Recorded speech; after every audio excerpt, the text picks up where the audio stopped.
ब्रह्मानन्दं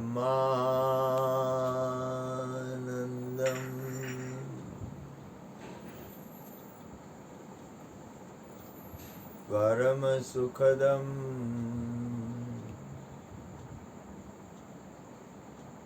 केवलं ज्ञानमूर्तिम्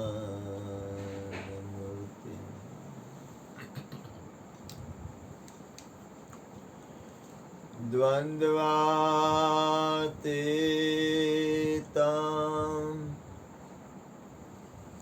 गगनसदृशं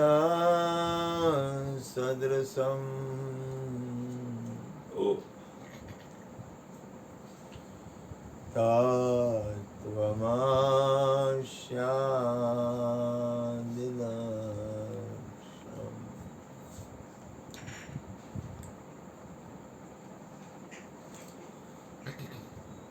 एकं नित्यं विमलम् अचलम् सर्वदि साक्षिभूतम्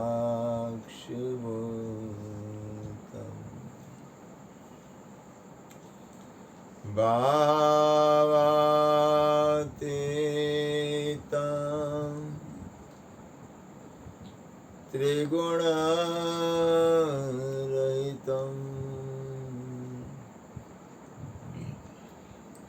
सद्गुरु तं नमामि।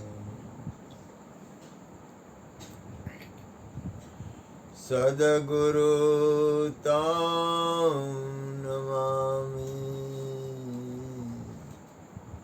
सद्गुरु तं नमामि।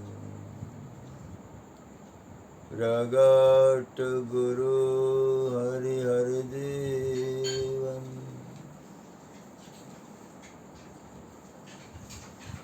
घटो घट बोलनहार लाड लाल कहून मारू तजे तो मड़े नहीं तारणा मेरा मुझ में कुछ नहीं जो कछु है सो तेरा तेरा तुझको सौंप दिया अब क्या लगे। बोलिए सद्गुरु महाराज की।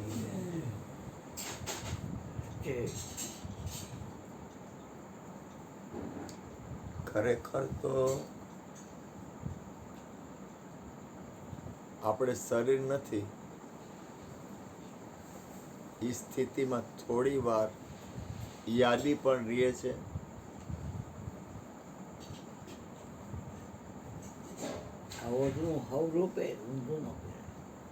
ગુરુ કૃપાથી ધ્યાન આપો।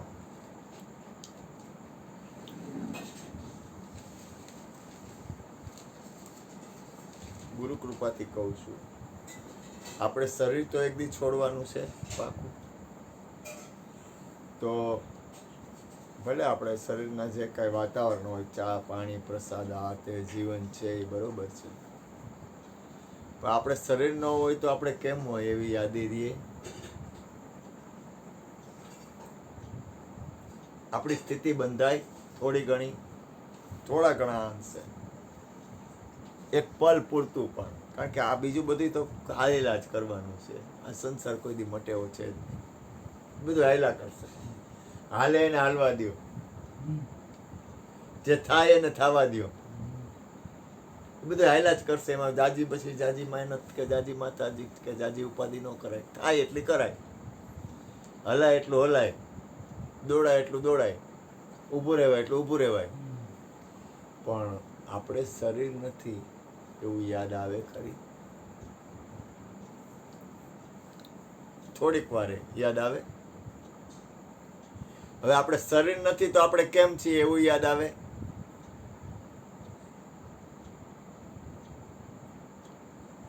એક ખાલી નીંદર આવી જાય ને તો આ દેખાતું બધું ગપ ગેપ થઈ જાય છે. કાંઈ નક્કી નહીં, કેવું સપનું આવે, શું સપનું આવે, કેમ આવે, કાંઈ ગોઠવણી. સપનામાં આપણી હાલતી નથી ગોઠવણી. તો આ શરીર છૂટી જાય તઈ. હવે ખરેખર તો શરીર આપણે છે જ નહીં. બીજી બધી બાબતમાં બહુ સમય અને બહુ ભેજામારી કરવા જેવી નથી. કોઈ ફાયદો નથી. કૃષ્ણ કહે કે લવારા કૂટવા જેવા નથી.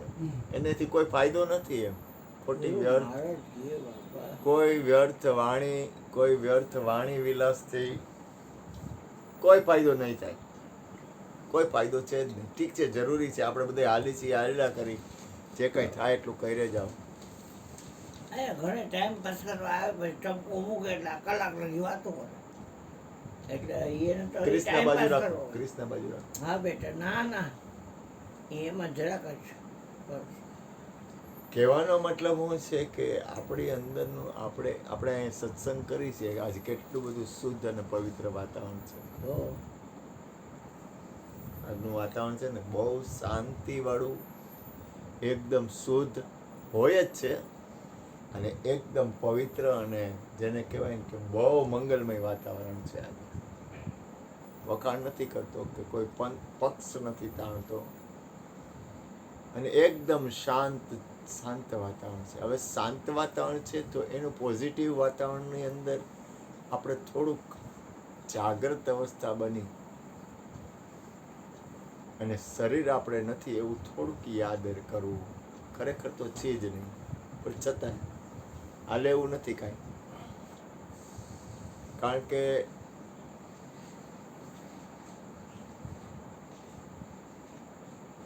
પરિણામે તો શરીર છે જ નહીં.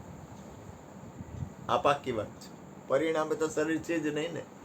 આજે, કાલે, પરમદી, ઓલેદી, ગમે તે દી, એક દી આપણે શરીર નથી તો આપણને થોડુંક યાદ આવે કે આપણે કાયા નથી. એમ તો ભેગું આપણને આપણી અંદર કઈ કઈ વસ્તુ આપણી અંદર કાર્યક્રમ કરી રહી છે. તો કે મન, બુદ્ધિ, ચિત્ત અને આપણી પ્રકૃતિ, સ્વભાવ. થોડોક ખ્યાલ આવે, થોડુંક બને તો બનવાનું જ છે, હાલે તો હાલવાનું જ છે. અને ખરેખર આમ જોઈએ તો ગુરુ મહારાજ કરે છે તો આપણે શું કરતા હોઈએ? ખરેખર આપણે કાંઈ કરી છે? આમ એના માટે એટલી બધી જાગૃત અવસ્થા જોઈએ. કારણ કે કરતાપણું છોડવું ને એ બહુ મોટી થોડા ઘણા અંશે. કૃષ્ણ પરમાત્માએ કીધું કે કર્મફળનો પણ ત્યાગ કર, કૃષ્ણાર્પણ કર. આપણે કરી છે ગુરુ કૃપાથી, અને પરમ તત્વ પરમાત્માને આપણે પ્રાર્થના પણ કરી છે કે હે પ્રભુ, દરેકનું કલ્યાણ હોય. ભલે આખા વિશ્વમાં એક જ પરમાત્મા છે, પણ કોઈને હેરાન કરવાનો ભાવ અંદરમાં રાખ્યો નથી કે આનું ખરાબ થઈ જાય. આનું કોઈ પણ ધર્મ હોય, કોઈ પણ સંપ્રદાય હોય, કોઈ પણ પંથ હોય, કોઈ પણ મહાપુરુષ હોય, કોઈ પણ હોય, પરિણામે તો કોઈ વ્યક્તિનું અમંગલ ઈચ્છતા નથી. કોઈ પણ સંત હોય, કોઈ પણ ગુરુ હોય, કોઈ પણ મહાપુરુષ હોય, કોઈ પણ આદ્ય શક્તિ હોય. હા, જે અમંગલ કરે છે એનાથી દૂર રહીએ, અથવા એને એવી ગતિ આપે જેથી કરીને એ બીજાને નડે નહીં, તકલીફ ન આપે. પણ ખરેખર જુઓ તો થોડું ઘણા અંશે માલિકની મરજી. આ તો કાંઈ આજકાલનું છે નહીં. આદિ અનાદિથી કૃષ્ણ હતા, રામ હતા, તેદુના આપણે આમનામ છીએ. આમનામ હાલે છે ગાડી. આજકાલની આ ગાડી હાલતી નથી. કબીર હતા, રામ હતા, કૃષ્ણ હતા, મીરા હતી, નરસિંહ હતા, હનુમાનજી હતા, જે કાંઈ સત્પુરુષો હતા, તેદુના રામકૃષ્ણ પરમહંસ કયો, કોઈ પણ મહાપુરુષ કયો, આદિ અનાદિથી આપણે આમનામ હાલ્યા જ કરી. અને જન્મ મરણ, શરીર લેવું ને શરીર છૂટવું ને આ ધંધો આપણો કેદુનો હાલે છે, આજકાલનો નથી. અનંત જન્મોથી આ ધંધો હાલે છે અને કર્મ સંજોગે આપણે ભેગા થાય છે. હમણાં કોક બોલ્યું હતું, ઓવારના લાકડા છે કે ભેગા થાય ને પછી છૂટા પડી જાય, કાંઈ નક્કી નહીં. કાલે ગુરુજી બોલ્યા હતા. હા, આપણે તમે એક વિચાર કરો, થોડુંક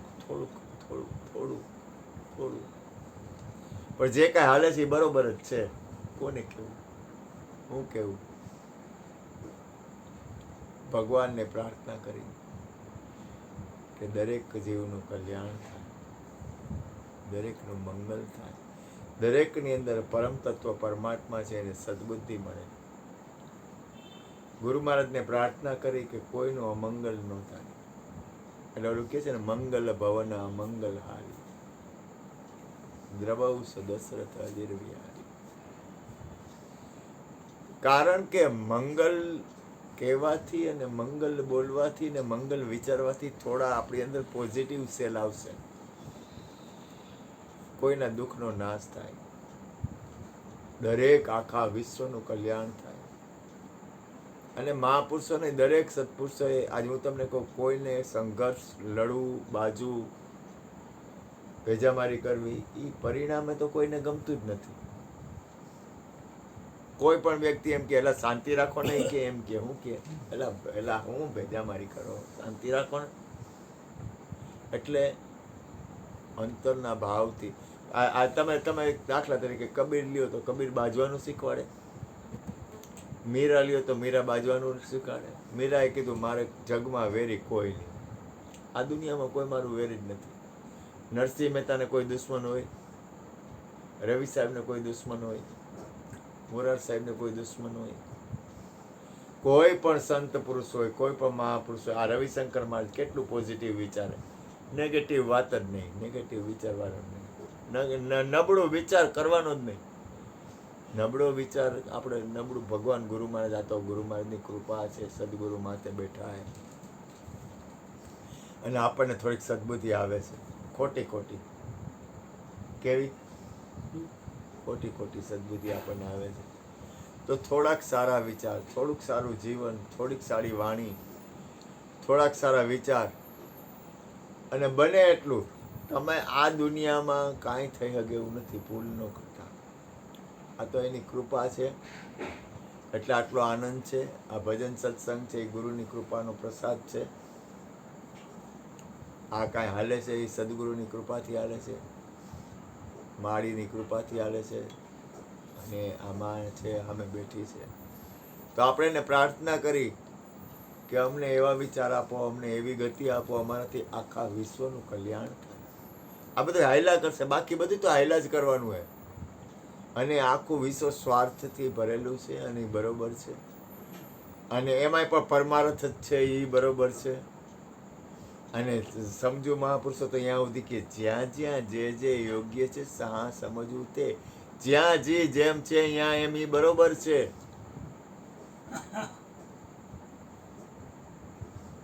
બધાય બરોબર છે, એમાં હું બરોબર ગુરુ કૃપાથી, હું કહેતા રામદુ હોય, અભિમાન તો નથી. હું બરોબર થઈ જાઉં ને તો થોડીક શાંતિ રહે.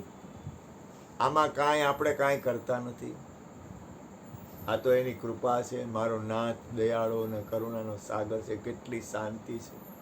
આપણે અહીં બોમ્બ ધડાકા થતા નથી, અહીં લડાઈનું વાતાવરણ નથી, અહીં કોઈ સ્વાર્થ વૃત્તિ નથી. અહીંયા પ્રેમ, કરુણા, અહીંયા એટલે આપણે અહીંયા નહીં, આખા વિશ્વમાં પ્રેમ, કરુણા, સત્ય અને ખૂબ કૃપા છે. આટલી શાંતિથી આપણે બેઠા છીએ, એનો સદુપયોગ કરી લેવાય. અને થાય છે ગુરુ કૃપા, ગુરુ મહારાજ કરે, આપણે શું કરી. એટલે મારી હૃદયની પ્રાર્થના કે જે મળ્યું છે આપણા ઉપર, જે કરુણા છે, અને પ્રભુને એવી અને સદગુરુને એવી પ્રાર્થના, અમારાથી દરેકનું કલ્યાણ થાય, દરેકનું મંગલ થાય, દરેકનું શુભ વિચાર આવે, દરેક પ્રત્યે શુભ વાણી આવે, અને આખા વિશ્વનું કલ્યાણ થાય. સત્પુરુષો મહાપુરુષો આ સિવાય બીજું શું કરી શકે? સત્પુરુષનું યોગ બળ અને જગતનું કલ્યાણ હોય, વિશ્વનું કલ્યાણ હોય. એટલે આપણને થોડી ઘણી આપણે બોલી તો ખરી, પછી માલિકની મરજી, પછી પરિણામ માલિકના હાથમાં છે. આપણા ભાગ્યનો ઉદય છે કે ગુરુ મહારાજના આંગણે કોઈ પધારે છે અને સત્સંગ આલે, અને કેવડી કૃપા, કાંઈ નક્કી નહીં, ક્યારે કોણ વ્યક્તિ ક્યારે કયા રૂપમાં, ન જાને કોણ વેશ મેં નારાયણ મેં જાય. એટલે મારા બાપ, મારી હૃદયની પ્રાર્થના છે દરેકનું કલ્યાણ થાય, દરેકનું મંગલ થાય, દરેક પીડામાંથી મુક્ત બને, અને એવું વાતાવરણ બને કે જ્યાં રામ રાજ, પરમાત્માનું રાજ, સદગુરુનું રાજ, અને એવું વાતાવરણ બને દરેકનું મંગલ બને. બોલો સદગુરુ મહારાજ. ગોરધનભાઈ થોડો સત્સંગ કરે.